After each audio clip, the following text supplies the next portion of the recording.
বন্ধুরা, আজ আপনাদের দিকে শেখাবো কিভাবে টাকা ধরে রাখতে হয়। টাকা কখনো এইভাবে গুনবেন না। এই দেখুন, অটোমেটিক আপনার কাছ থেকে দূরে চলে যাচ্ছে।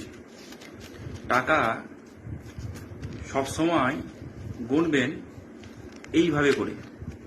দেখুন, অটোমেটিক আপনার দিকে আসতে থাকে অটোমেটিক আপনার দিকে আসতে থাকে। এই 500 টাকা দাও, বাজারে যাবো। ওই হয়ে গেল। আরে কি গো, দেবে তো? শুনতে পাওনি নাকি? হ্যাঁ, দিচ্ছি। আমার ভুল হয়েছে, ক্ষমা করে দে।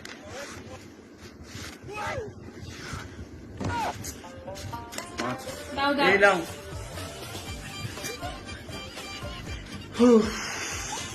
হ্যাঁ, টাকা দিতে হলে অনেক বুক ব্যথা, মাথা ব্যথা, অনেক কিছু হয়। টাকা আপনি এইভাবে গুনুন।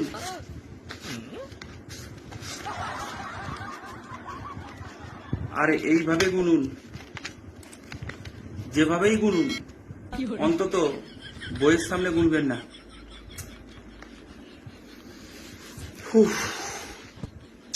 ভগবান।